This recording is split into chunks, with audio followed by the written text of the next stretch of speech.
Oke, kita lanjut ke materi kedua hari ini, confined space atau ruang terbatas. Jadi ruang terbatas ini bisa berbentuk seperti tangki ya, tangki bahan bakar, kemudian penggalian-penggalian yang kalau kedalamannya melebihi dari 1,8 meter, 1,2 meter, itu sudah dianggap namanya ruang terbatas atau confined space. Atau kadang-kadang mungkin ada perbaikan pipa, jadi pipa yang besar-besar ya milik perusahaan minyak dan gas itu mungkin ada perlu perbaikan ya, pemeliharaan dan sebagainya, itu harus masuk ke dalam. Nah, itu namanya confined space.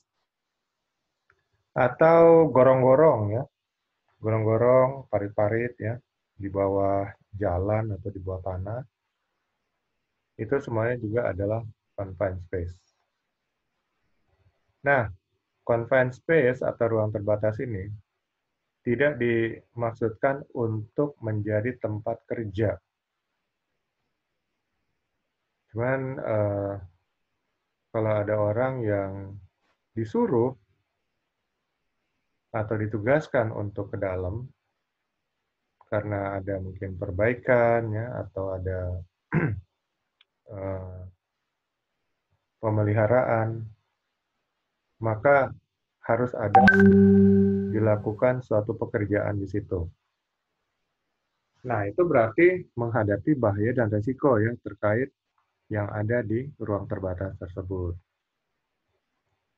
Biasanya bahaya dan resiko itu adalah adanya gas-gas yang berbahaya dan beracun.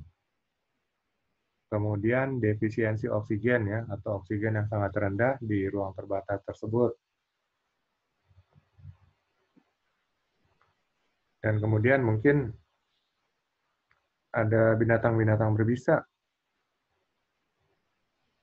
ya, bisa gigit ya, bisa macam-macam gitu. Jadi semua ini harus bisa diantisipasi dan kemudian bisa ditangani agar tidak terjadi korban.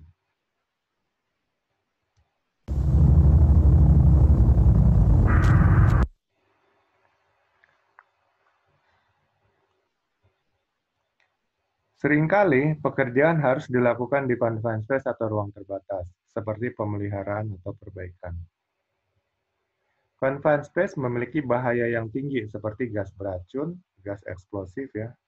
Eksplosif ini mudah meledak, oksigen rendah, binatang berbisa, dan lain-lain.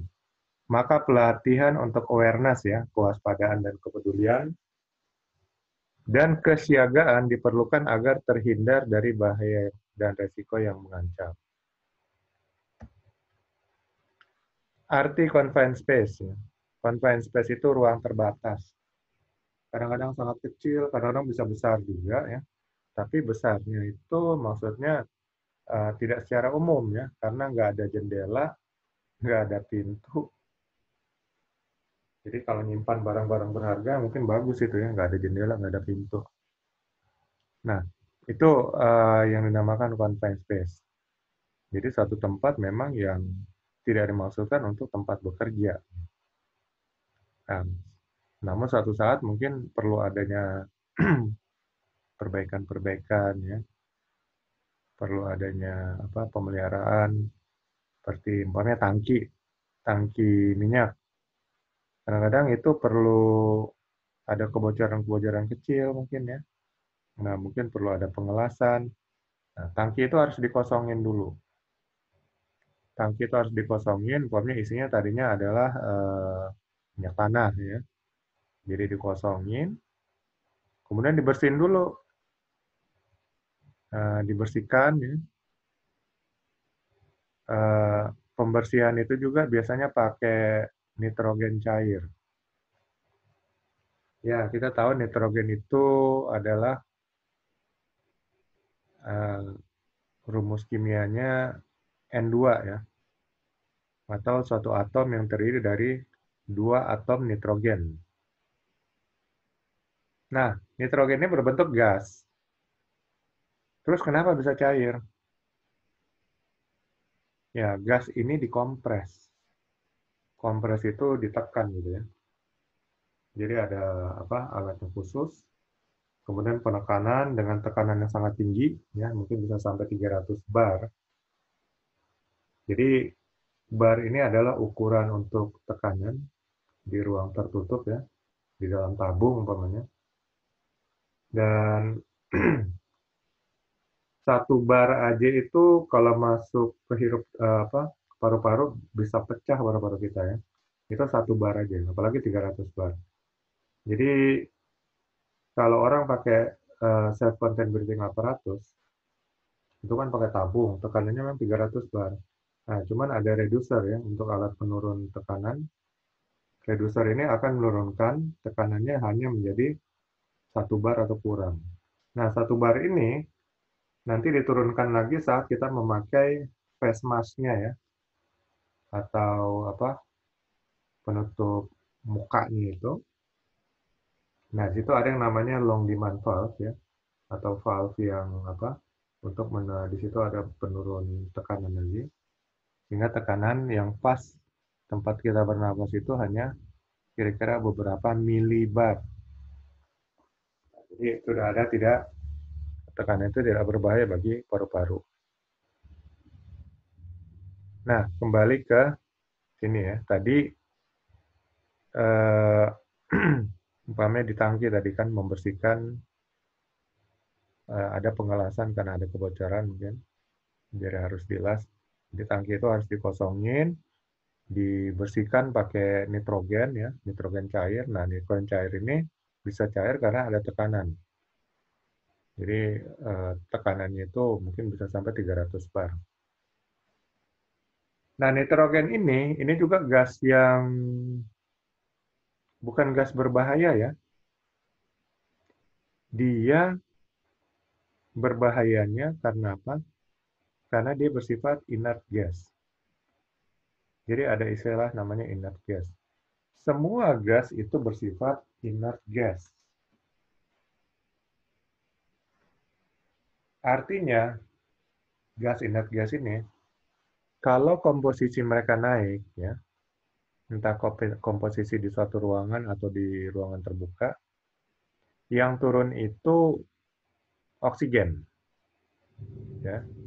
Jadi komposisi gas di udara ini normalnya adalah oksigen itu 20,98% atau dibulatkan jadi 21%. Kemudian nitrogen 78%. Sisanya 1% itu adalah gas-gas lainnya ya. Ya, apakah gas mulia, gas argon ya, gas apa? Karbon dioksida. Karbon dioksida itu kalau nggak salah 0,094%. Ya. Kecil sekali dia apa komposisinya di udara. Dan jadi yang paling banyak itu adalah gas nitrogen. Mungkin sering dengar ya kalau apa? Kalau ban itu bagusnya pakai nitrogen karena nitrogen itu gasnya mendinginkan. Jadi nitrogen murni dimasukkan ke dalam ban ya, apakah sepeda motor atau mobil. Maka kalau jalan di jalan panas dia nggak cepat ngembang dan nggak mungkin bisa menyebabkan ledakan. Jadi dia lebih mendinginkan. Jadi lebih awet gitu istilahnya. Nah, banyak ya sekarang yang di pinggir jalan tuh ngisinya ngisi gas nitrogen. Jadi nitrogen ini memang suatu gas ya, gas yang paling banyak di udara. Cuma nitrogen ini, kalau masih ingat mungkin pelajaran waktu SMP, namanya zat lemas. Jadi kenapa dinamakan zat lemas? Bukan zatnya yang lemas. Kalau orang menghirup dia lemas gitu. Karena kalau apa nitrogen ini nggak dibutuhkan oleh tubuh. Yang dibutuhkan oleh tubuh itu oksigen. Kemarin mungkin sudah kita bahas di first aid. Jadi oksigen yang dibutuhkan oleh tubuh. Dan nitrogen ini nggak masuk ke dalam tubuh. Ya.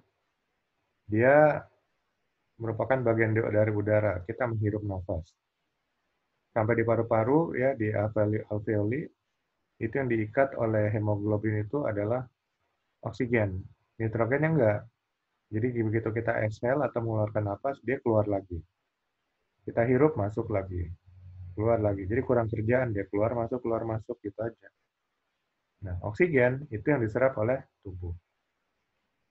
Nah, kalau nitrogen makin banyak, justru berbahaya karena yang turun berarti oksigen ya. Jadi contohnya di pabrik petrokimia di Cilegon itu ada milik BP ya, British Petroleum.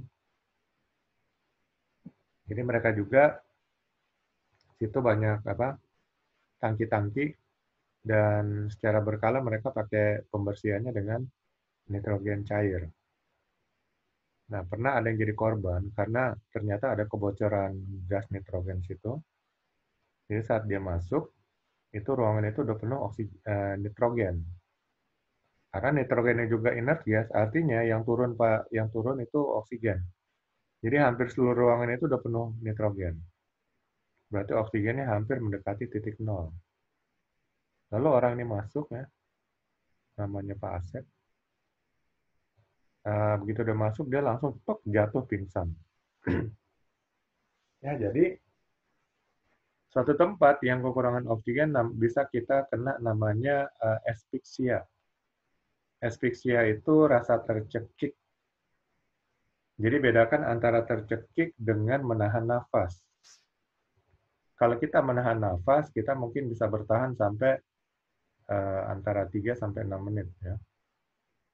Tapi kalau kita tercekik, itu hanya dalam hitungan detik mungkin kita bisa pingsan.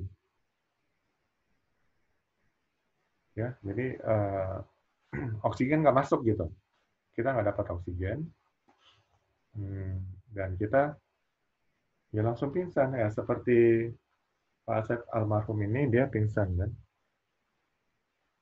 Nah, karena nggak mendapat pertolongan dalam waktu beberapa menit, ya mungkin dia akhirnya meninggal dunia. Lalu kemudian mayatnya ditemukan dan memang diselidiki terjadi kebocoran nitrogen. Dia langsung segera ditutup ya dengan para pekerjaan langsung memakai self contained breathing apparatus. Jadi nitrogen bukan gas berbahaya. Karena udara ini nitrogen 78%. Tapi saat dia bersifat inert gas ya, jumlahnya bertambah, oksigennya turun, ya akan terjadi bahaya kekurangan oksigen, yaitu asphyxia. Jadi saat mungkin mau membersihkan tangki, ya itulah saat yang berbahaya ya. Karena jadi ruangan tangki itu akan penuh dengan nitrogen. Jadi pekerjaannya harus memakai breathing apparatus. Satu peralatan yang pakai face mask, kemudian tabung ya, tempat udara untuk dia bernafas, dan kemudian dibersihkan. Jadi kalau pakai nitrogen cair itu jadi bersih ya. Semua minyak-minyak yang nempel di dinding tangki itu jadi bersih. Ya, kemudian setelah mungkin nitrogen cair nanti tinggal dibersihkan pakai sabun lalu pakai air dan sehingga tangki itu bersih. Mungkin bisa diisi oleh bahan lainnya. Jadi biasanya kalau tangki mau diganti bahannya yang tempat untuk penyimpanannya dari minyak tanah ke bensin atau dari bensin ke minyak tanah, itu harus dibersihin dulu ya untuk menghilangkan semua bagian-bagian daripada bahan bakar sebelumnya ya supaya tidak tercampur terjadi reaksi kimia dengan bahan sebelumnya. Jadi bersihnya pakai nitrogen cair, dibersihkan pakai sabun sampai bersih, lalu ruangan tangki itu semua dibersihkan, baru mungkin bisa dialirkan bahan bakar yang baru. Nah, gitu juga ya, mungkin sembari dilakukan pengelasan bagian yang mungkin ada sedikit kebocoran, kita mungkin akan diganti dengan bahan bakar lainnya, jadi dibersihkan. Nah, di saat itulah membutuhkan yang namanya penanganan ya, kalau enggak akan terpapar bahaya. Mungkin bukan gas beracun nitrogen, tapi karena nitrogen ini inert gas, begitu komposisinya naik, dia akan menurunkan kadar oksigen, sehingga terjadi defisiensi oksigen. Ya, itu baiknya ya, yang mungkin saja terjadi di confined phase, jenisnya tangki bahan bakar. Kemudian gas beracun ini adalah gas-gas yang dapat menjadi racun bagi tubuh kita kalau kita menghirupnya. Contohnya H2S atau hidrogen sulfida. Ini gas beracun yang paling banyak berada di pengeboran minyak ya, atau di daerah-daerah rik-rik ya, atau tempat yang tempat penambangan minyak dan gas bumi. Karena biasanya H2S itu berasal dari pembusukan mungkin tumbuh-tumbuhan atau hewan mungkin. Nah, sedangkan kita tahu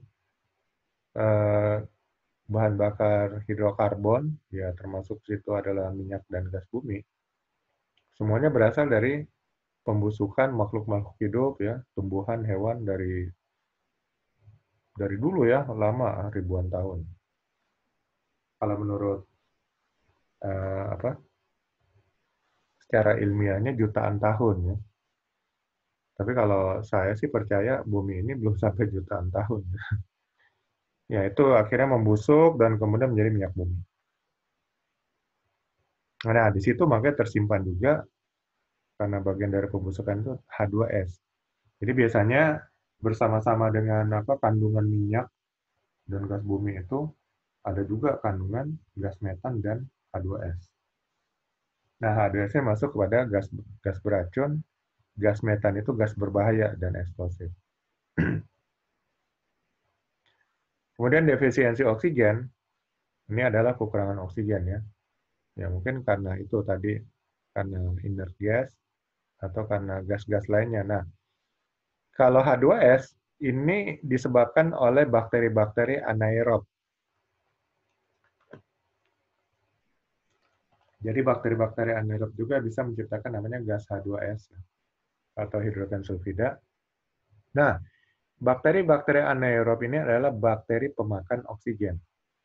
Makanya di mana ada gas hidrogen sulfida, di situ terjadi defisiensi oksigen. Ya, ini rata-rata terjadi di confined space ya. Karena bakteri anaerob ini tempatnya biasanya di ruangan yang gelap ya, gelap, lembab ya. Nah, itulah tempat-tempat juga dari gas H2S. Yang situ juga berarti terjadi defisiensi oksigen ya. Karena ya mungkin dimakan oleh bakteri anaerob itu. Kemudian gas free. Gas free ini artinya adalah telah dilakukan pengukuran ya gas-gas berbahaya dan beracun. Kalau terdeteksi mungkin dilakukan blower ya, ventilasi. Lalu setelah itu diukur lagi. Dan setelah diukur ya di semua tempat, di semua sudut, ternyata tidak ada lagi gas berbahaya dan beracun. Nah, ini namanya dikeluarkan satu sertifikat ya atau pernyataan namanya gas free. Atau tidak adanya terdeteksi gas-gas berbahaya dan beracun. Ya, ini mungkin bagian dari lampiran kalau kita ingin bekerja di suatu confined space ya. Setelah melakukan pengukuran, tidak terdeteksi adanya gas-gas berbahaya dan beracun, dikeluarkan pernyataan atau sertifikat namanya gas free. Izin kerja ini dibutuhkan untuk bekerja di ruang terbatas. Ya, karena bekerja di ruang terbatas itu termasuk pekerjaan berisiko tinggi. Sehingga memerlukan izin kerja untuk memasukinya. Atau work permit atau safety permit. Kalau di Pertamina surat izin kerja atau disingkat SIKA. Nah, ini nanti tergantung internal perusahaan bagaimana prosedurnya ya.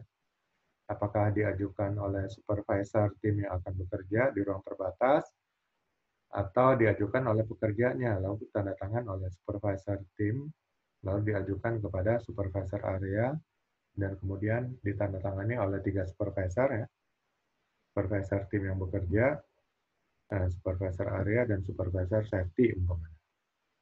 Jadi maksudnya dengan izin kerja ini, semua pekerjaan bisa terdeteksi dan kemudian diawasi dengan efektif. Ya.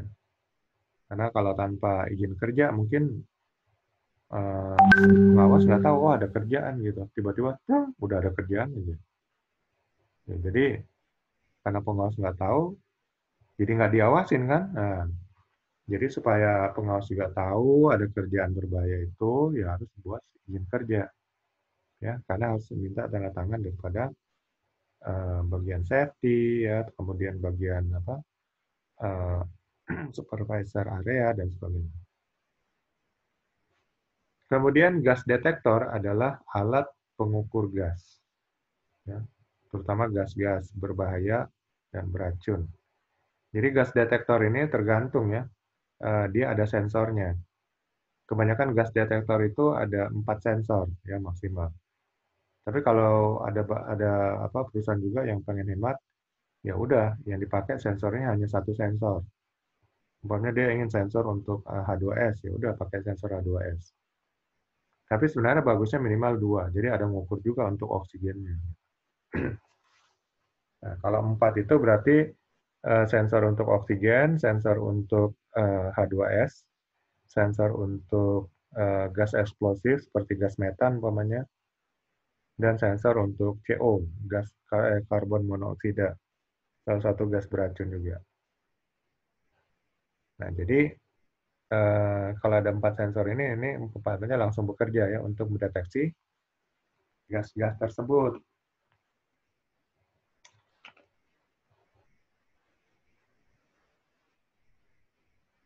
Dan gas detektor juga ada jenis fix, ya, fix gas detektor itu ditempatkan di satu tempat, ya, di satu area. Ada personal gas detektor. Nah, ini yang dibawa-bawa oleh para pekerja nanti ya, dikantongin atau ditaruh diikat pinggang, atau taruh di kantong atau dipegang dan sebagainya. Nah, personal gas detektor inilah yang kemudian menjadi tanda bagi para pekerja jika kemudian tiba-tiba dalam pekerjaannya di satu confined space ada muncul satu gas berbahaya dan beracun, ya. Dia langsung evakuasi keluar dari area terdampak tersebut. Kemudian LOTO, lock out take out. Ini biasa LOTO ini untuk mengunci dan memberi tanda. Jadi biasanya untuk energi-energi yang tidak kita inginkan, maka dilakukan LOTO ya. Seperti umpamanya ada pekerjaan dan pekerjaan dengan satu mesin ya.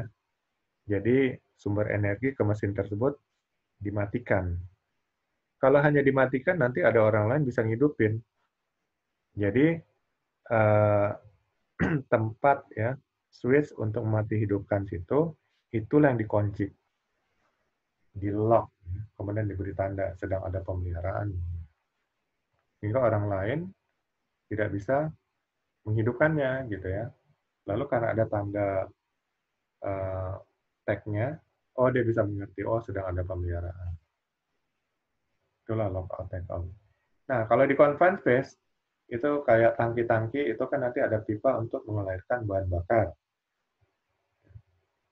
Nah, jadi pipa ini ya, katupnya itu, katup buka dan ketutup tutupnya itu harus dikunci. Jadi nggak ada orang yang bisa mengaksesnya. Jadi ditutup, dikunci, ya, gemboknya dipegang oleh pekerjanya itu. Jadi bukan oleh supervisor, bukan oleh siapa, bukan oleh bosnya, tapi dia sendiri. Karena dia yang akan berada di dalam. Gitu.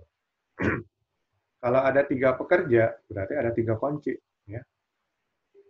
Jadi sebelum tiga-tiganya buka, itu nggak bisa dibuka oleh siapapun. Nah, itu maksudnya LOTO ya. Jangan sampai hanya satu kunci, ya, dipegang oleh satu pekerja, pekerjaannya keluar, temannya 2 masih ada, tiba-tiba kuncinya jatuh, ya, terus ada orang lihat, wah, dia buka, ya cilaka itu yang di situ. Jadi prosedurnya memang kalau ada 3 pekerja, tiga-tiganya ngunci. Ada kuncinya, mereka pegang masing-masing. Itu namanya loto ya, jadi untuk keselamatan. Lock out, take out. Bisa untuk apa? Tangki, bisa untuk apa? Mesin-mesin, listrik dan sebagainya. Kemudian SCBA ini self-contained breathing apparatus ya. Ini salah satu alat bantu pernapasan di mana kita memakai tabung untuk tempat udara ya. Jadi kita ngambil udara dari tabung yang ada di dalam dari udara yang ada di dalam tabung tersebut. Sehingga tidak akan tergantung kepada udara luar ya. Mau udaranya penuh dengan racun, mau oksigennya rendah, itu nggak akan berpengaruh karena apa? Kita pakai udara sendiri di dalam tabung gitu, ya, yang kita bawa-bawa di punggung, yaitu SCBA, Self-Contained Breathing Apparatus. Biasanya kalau penyelam-penyelam itu juga pakai ya seperti ini ya, tabung seperti ini untuk bernafas. Namanya scuba ya, Self-Contained Underwater Breathing Apparatus, ya, scuba. Ya mungkin agak sedikit berbeda, artinya kalau scuba itu kan underwater dalam air. Jadi mungkin ada apa tabungnya mungkin anti air, tidak air tidak bisa masuk ya. Gitu juga face mask-nya dan sebagainya.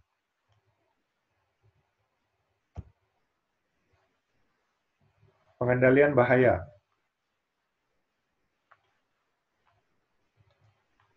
Jadi untuk pengendalian bahaya di confined space, ya, identifikasi bahaya terkait pekerjaan.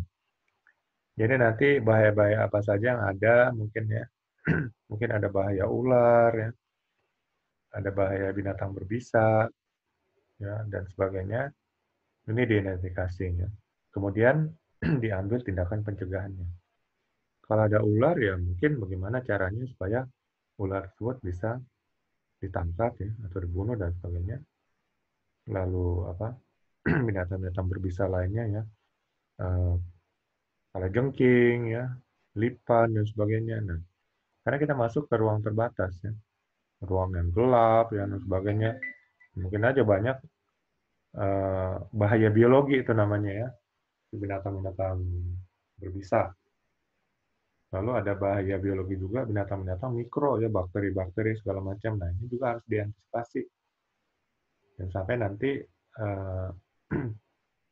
kita keluar dari situ tangan masih penuh bakteri ya, habis itu langsung ambil makanan ya kita akan terpapar dengan penyakit akibat bakteri tersebut. Ya ini semua harus diidentifikasi.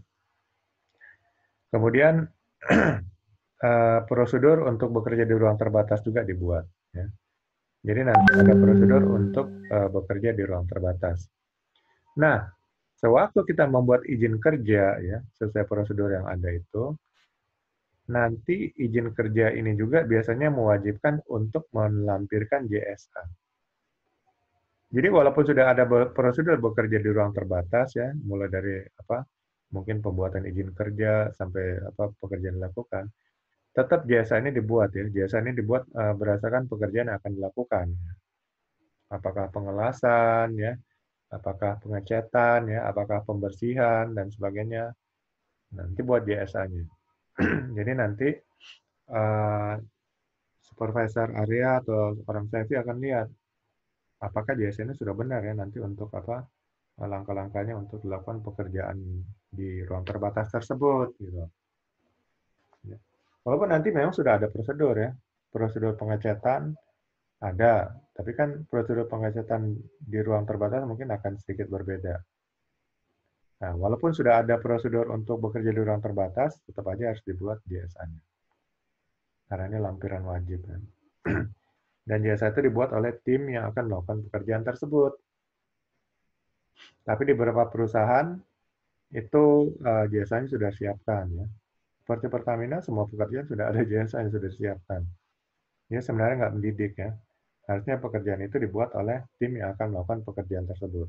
Jadi maksudnya tim ini kemudian akan brainstorming lagi ya untuk meneliti langkah-langkah yang akan dilakukan, kemudian mengidentifikasi bahaya dan resiko ya terkait di tiap langkah-langkah tersebut, lalu bagaimana pengendaliannya.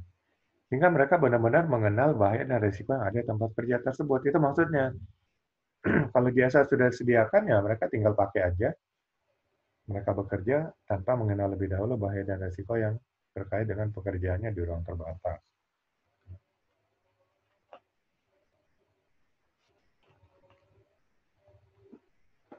Kemudian diperlukan juga pelatihan ya dan sertifikasi sesuai peraturan perundangan untuk terkait pekerjaan yang akan dilakukan. Jadi kalau mengelas ya mungkin pekerjanya sudah memiliki sertifikat jurulas ya dari Kemnaker atau BNSP. Kalau pekerjaan mengecat ya mungkin udah sertifikat kompetensi untuk mengecat dan sebagainya. Nah, ini jadi nanti dilampirkan juga dalam izin kerja sertifikat kompetensinya ya untuk pekerja yang akan bekerja di tempat tersebut. Kemudian APD yang sesuai ya. Jadi apakah harus pakai face mask ya, masker ya, atau penyediaan gas detektor atau SCBA, self contained breathing apparatus. Lalu mungkin nanti ada alat-alat seperti senter ya, atau lampu. Nah, senter atau lampu ini juga yang tidak menimbulkan bahaya panas ya. Jadi karena kemungkinan nanti ada gas-gas eksplosif, begitu ada panas daripada senter dan lampu itu akan menimbulkan ledakan. Jadi ada senter atau lampu khusus ya. Biasanya senter dan lampu LED, light emitting diode yang tidak menimbulkan panas. Kalau pakai lampu-lampu biasa, itu kemungkinan akan terjadi panas dan kalau ada gas metan itu akan bereaksi dan menimbulkan ledakan. Lalu mungkin pakai safety shoes, sarung tangan, ya, dan lain-lain yang diperlukan. Ya. Jadi APD dan peralatan yang alat bantu yang sesuai. Kemudian mungkin masuknya pakai tripod ya, pakai safety harness, karena ini eh, tangki atau ruang terbatas itu nggak disediakan pintu atau jendela. Jadi harus masuk melalui mungkin satu lubang ya namanya manhole. Yang manhole itu artinya ya sesuai ukuran dengan satu orang gitu. Jadi nggak mungkin bisa masuk rame-rame sekaligus. Harus satu-satu. Mungkin masuknya dari atas ya sehingga pakai tripod lalu turun ya. Pakai body harness sampai ke bawah. Lalu loto mungkin lock out take out jika diperlukan ya. Gas free jika diperlukan. Ventilasi dan blower. Nah ini. Jadi ada ventilasi natural atau ventilasi alami.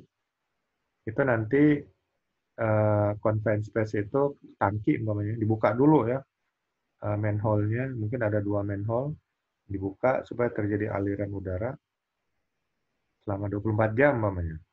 Jadi ini untuk menghilangkan gas-gas yang berbahaya beracun. Lalu setelah ventilasi diukur. Nah, kalau ternyata masih ada gas-gas berbahaya dan beracun, di blower. Blower ini akan semacam kipas besar, ya. Dia akan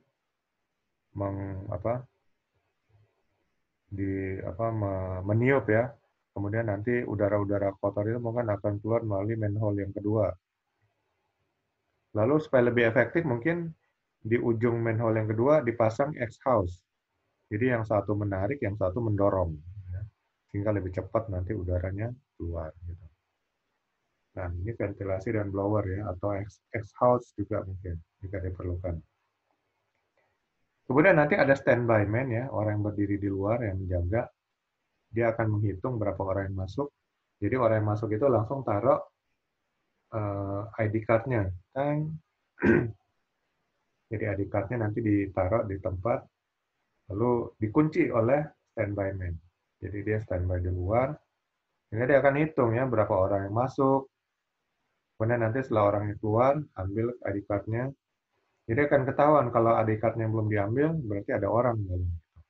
Nah, kalau ada orang yang ketinggalan, dia akan mungkin hubungin tim emergency response. Kemudian tim emergency response akan masuk ya, sesuai dengan prosedur. Dan kemudian mungkin mencari ya orang yang mungkin masih ada di dalam. Nah, itu standby man. Mungkin ada pengawas juga ya yang akan mengawasi. Mungkin apakah pengawasnya dari luar atau masuk ke dalam ya, dan sebagainya. Ya, kalau masuk ke dalam itu harus mengikuti prosedur ya. Dia harus memiliki sertifikat petugas utama K3 ruang terbatas. Itu sesuai peraturan perundang-undangan. Kalau standby man ini cukup petugas media ruang terbatas sertifikatnya. Tapi kalau masuk ke dalam harus memiliki sertifikat petugas utama K3 ruang terbatas yang dikeluarkan oleh Kemenaker. BNSP ada juga ya, bisa pakai untuk sertifikat kompetensi untuk bekerja di ruang terbatas. Oke, itu materi kita. Kita review sedikit materi yang tambahan sini ya. Ini gas-gas berbahaya harus diidentifikasi. Jadi confined phase itu macam-macam ya. Ada manholes ya, suatu lubang kecil. Ada sewers ya, semacam eh, tempat-tempat got ya, got. Tapi got yang besar gitu, parit yang besar dalam seperti di satu kota itu kan masuk ke dalam. Nah, itu ruangan untuk drainase atau gotnya tempat aliran aliran air yang kotor pembuangan nah, sewers. Tangki-tangki ya, kemudian ada tempat penyimpanan di kapal, kapal tanker biasanya ada tempat penyimpanan untuk bahan bakar minyak sangat besar di dalamnya. Pits, lubang, duct ya. Duct ini kayak umpamanya duct yang ada di AC. Ya, untuk AC juga, AC sentral ya, itu ada duct-nya. Tunnel, terowongan-terowongan ya. Kemudian ada ini seperti shaft, bagian samping kecil ya, ada suatu lubang kecil. Ada lagi satu bentuk bangunan namanya silos atau vessels. Nah, bentuknya seperti ini, seperti silinder, tapi sangat besar gitu. Kemudian ruangan di bawah tanah, underground, pipa-pipa ya. Ini nanti ada pipa juga yang mungkin perlu pemeliharaan, pembersihan, pengecekan. Nah, orang masuk ke dalam atau bentuk-bentuk kolom ya seperti ini.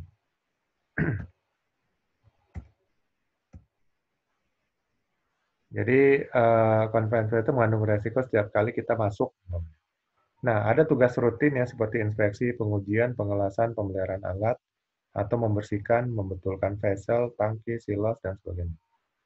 Lalu ada juga keadaan darurat ya, saat kebocoran, kesalahan mekanis, dan lain-lainnya, atau menolong teman kerja yang telah terluka ya, rescue.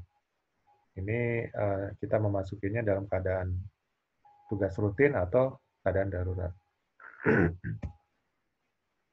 Nah, ini bahaya-bahaya utama ledakan, kimia, uap beracun, nitrogen, ya, tadi saya sudah bicarakan, kekurangan oksigen, ya, oksigen defisiensi. Nah, ini bahaya-bahaya, mungkin ada bahaya tenggelam, ya. Ini yang di parit dalam kotak tadi yang saya bilang, ya. Satu terowongan parit besar. Flooding, ya, mungkin aliran air besar tiba-tiba muncul, ya. Lalu kondisi cuaca, bahaya gas-gas kimia, kemudian suhu yang panas, ya pasti panas ya. Suhunya kadang-kadang bisa mencapai 50 derajat Celcius. Nah, harus perhatikan juga. Kebisingan. Biasanya kalau dalam ruang terbatas atau tangki itu, suara itu kan nggak kemana-mana. Jadi suaranya mantul. Tung, tang, tung, tang, tung. Siapa, siapa, siapa, siapa, siapa. Ya kalau kita ngomong mungkin gitu. Jadi ada pantulan suara. Yang bisa bahaya terjatuh, bahaya-bahaya mekanik, ya. Bahaya-bahaya medikal. Ya, yang berhubungan dengan pembuangan bahan-bahan mungkin bekas medis dan sebagainya. Nah, ini yang bahan-bahan kimia mungkin berbahaya di confined space. Untuk oksigen, kalau dia komposisi normal 1%. Kalau sudah 23%, ini ada risiko meledak. Ya. Kalau kurang, ini aspeksia, ya, kesulitan bernafas. Nah, ini efek-efek dari oksigen ya. Ya, minimum 19,5% masih boleh. Biasanya kalau kita naik gunung makin tinggi, oksigennya makin tipis. Tapi biasanya paling tipis pun mungkin 19,5 gitu ya. Tapi kalau sudah sampai 15 sampai 19 ini akan mengganggu apa otak. Karena ya kemarin saya sudah jelaskan oksigen itu untuk oksidasi atau pembakaran. Kalau dia sampai kurang dari 19 berarti proses pembakarannya tidak sempurna dan itu akan mengganggu mungkin tenaga kita juga jadi berkurang gitu ya. Makanya kalau kita naik ke gunung yang tinggi itu agak lemes karena apa? Karena oksigennya mungkin rendah di bawah 20. Nah, jadi kita agak lemes karena proses pembakaran dalam tubuh agak tidak sempurna. Kalau sampai 12-14% ini sudah bisa mengacaukan ya. Kita akan disorientasi, ya, pikiran jadi kurang fokus.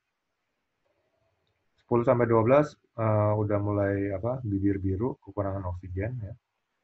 Kalau dalam sampai beberapa menit itu bisa pingsan dan bahkan bisa meninggal.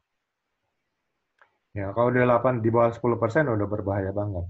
Ini sebenarnya sudah berbahaya 15 sampai 19%.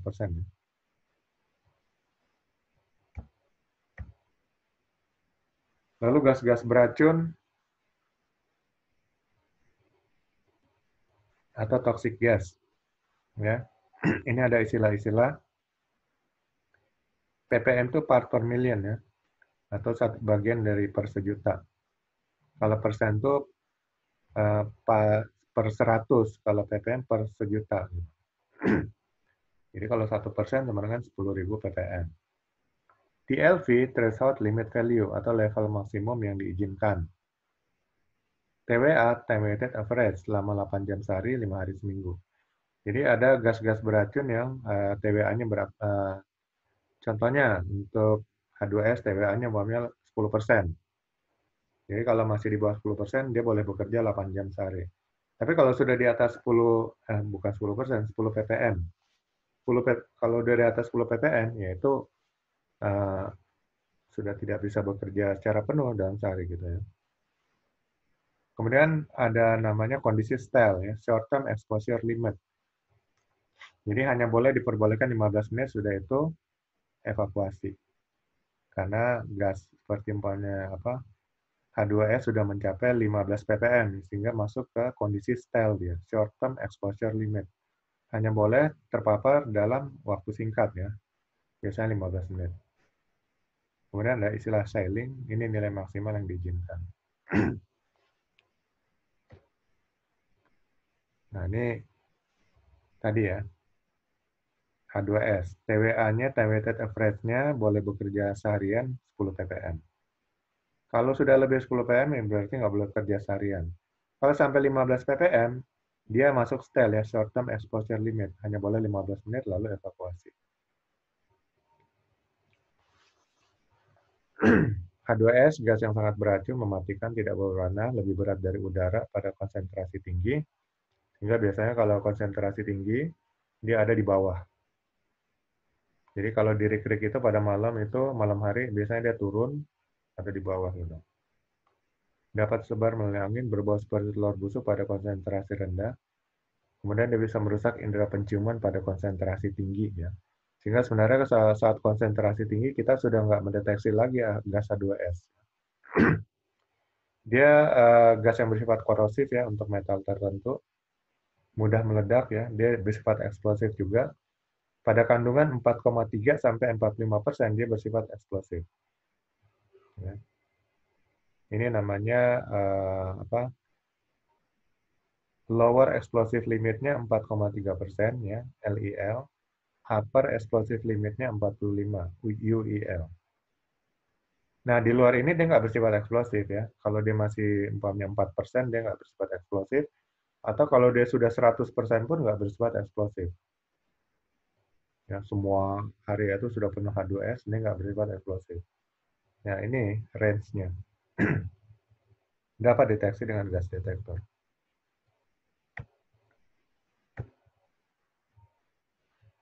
Ya, ini sifat H2S ya. Dia mulai tercium pada kandungan 4,6 ppm. 10 ppm sudah mengiritasi mata ya, matanya agak perih. Lalu 27 ppm masih berbau menyengat, kalau udah 100 ppm udah nggak kecium lagi.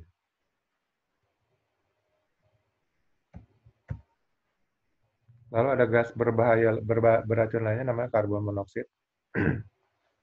Ini biasa dihasilkan dari pembakaran apa benda-benda tertentu seperti plastik ya, menghasilkan karbon CO. TWA-nya 30 ppm, stylenya suatan exposure limitnya 60 ppm.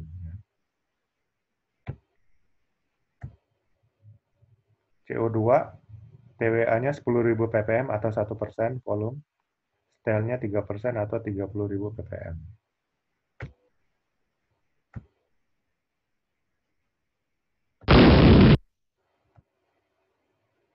Ya, ini tadi saya bilang lower explosive limit ya. Yang tadi H2S 4,5%. Kalau gas metan 5% LIL-nya, UIL-nya 15%. Jadi 5 sampai 15. Nah, ini gas metan. 5% LIL, UIL 15%. Kalau dia sudah 16%, dia nggak akan bersifat eksplosif lagi. Di bawah 5% dia juga nggak bersifat eksplosif. Jadi kalau di gas detektor, dia komposisi sudah sampai 5%, itu langsung gas detektor itu bunyi alarm. Oh, menyala merah gitu. Sampai di sini dia akan bunyi terus ya. Dia akan nunjuk 100%. Tapi kalau sudah di sini, ceng, dia akan hilang. Sini juga dia masih belum deteksi gitu.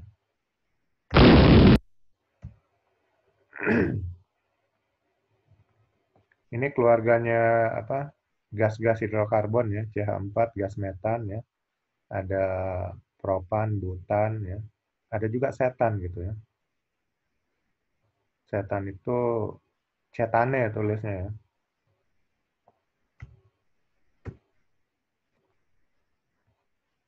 Ya, ini prosedur nanti di di materi ini sudah saya bagikan.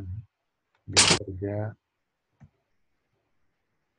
Ini prosedur-prosedur umumnya ya.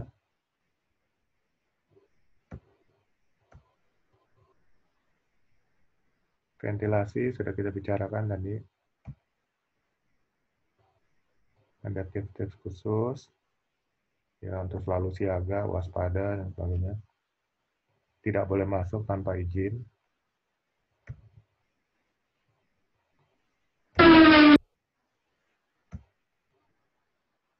Alat pelindung ya. Ini bentuk breathing apparatus. Ya, ada silinder atau tabungnya. Ini body harness-nya digantung sini. Face mask-nya. Ini manhole. Jadi pakai tripod nanti masuk pakai body harness turun ke bawah. Gas detektor.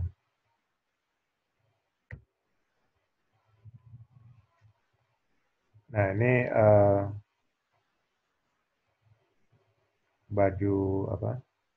Baju pelindung terutama untuk bahan-bahan kimia ya. Pakai baju protective clothing.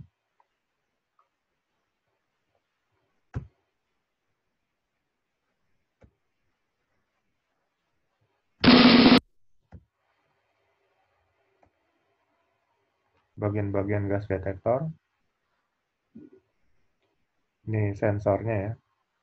Ada oksigen, sensor gas eksplosif, kemudian sensor untuk gas-gas beracun, toksik. Jadi nanti sensor gas beracun dengan oksigen bisa dipindah-pindah, karena sama aja cara kerjanya. Tapi untuk eksplosif gas nggak bisa dipindah ya. Jadi jangan sampai sensor oksigen masukin ke sini, nggak berfungsi nanti. Tapi kalau oksigen sensor dimasukin ke toxic gas ini, portnya, atau yang di sini, itu masih bekerja. Toxic gas masukin ke sini, untuk oksigen ya bisa bekerja, karena sama aja cara kerjanya. Tapi untuk eksplosif berbeda, sehingga ini nggak boleh dipindah-pindah kemana-mana.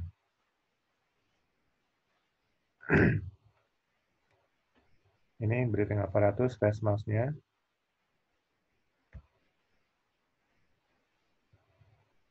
Nah, ini pakai jenis-jenis ya, ada sensor elektrochemical, ada katalitik, ada infrared. Jadi cara-cara sensornya juga beda-beda ya.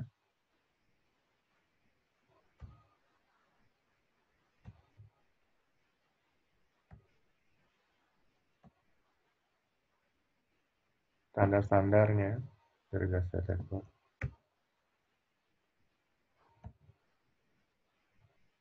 Untuk breathing apparatus, ada untuk pemakaian normal ya, self-contained breathing apparatus. Ada untuk evakuasi aja, escape set.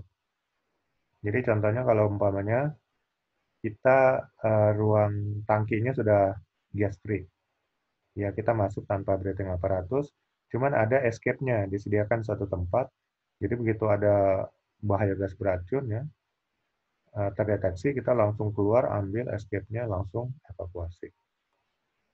Ini airline system, ini berarti udaranya langsung dialirkan dari luar, nggak pakai tabung. Ya. Jadi bisa lama dia berada di dalam ruang terbatas.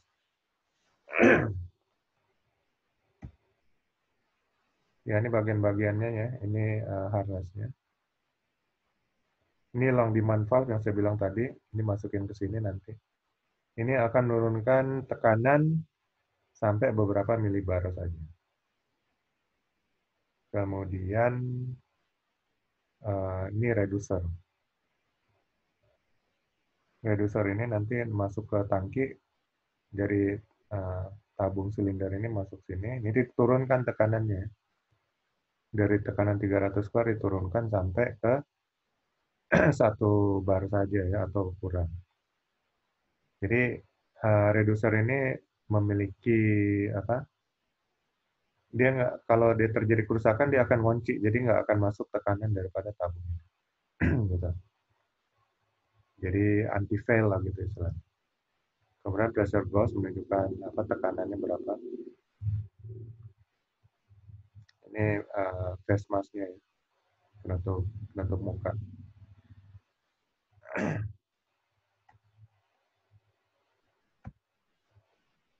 Lalu ada hitung-hitungannya ya. Yang jelas lalu nanti ada safety faktornya. Biasanya 10%. Jadi kalau umpamanya kita sudah hitung, wah ini waktu pemakaian 30 menit. 30 menitnya dikurangin lagi, safety factor 10 menit. Jadi hanya 20 menit kita pakai.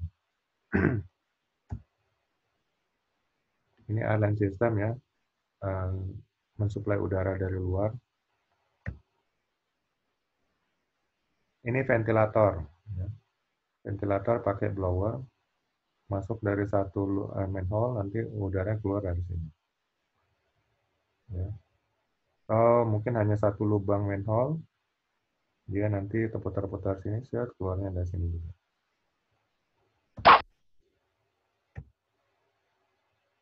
Atau kalau ada dua manhole, ya, di blower dari sini, keluarnya dari sini. Oh, ini exhaust. Ya. Jadi diisap, masuknya keluar dari sini. Tapi pakai ducting ya. Sehingga udaranya terhisap dari sini.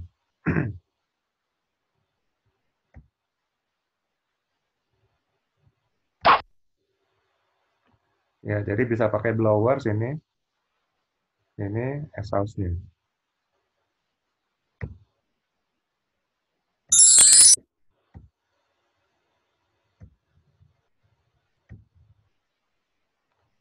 Oke, itu materi confined space atau bekerja di ruang terbatas.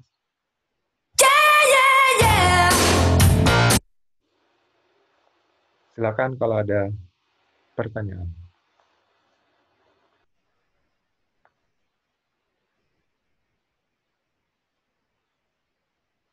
Wah, lumayan nih, lancar-lancar aja. Saya kirain bakalan gangguan lagi. Kan tadi saya bilang, Pak, lebih baik pakai hotspot daripada pakai Dio. Iya.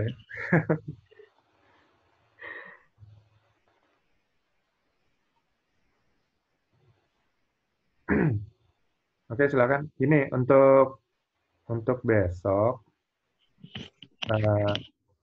Besok saya ada ibadah ya, walaupun di rumah aja.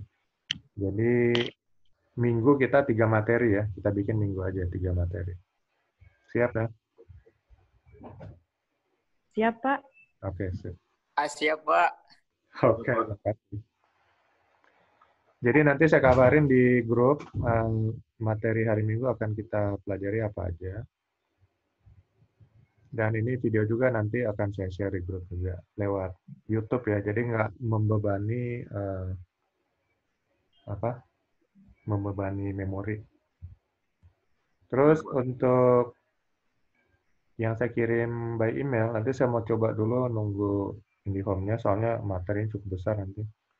Nah kalau nggak pakai IndiHome mungkin bisa lambat.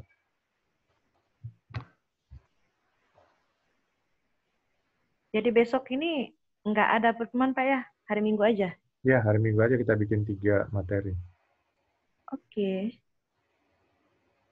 Nah, eh, ya saya usahakan materi saya kasih, saya kirim hari ini, sehingga bisa dipelajari dulu belum materinya kan. Jadi saat di review dikit, mungkin ada pertanyaan-pertanyaan dan pas live meeting seperti ini mungkin bisa ditanyakan.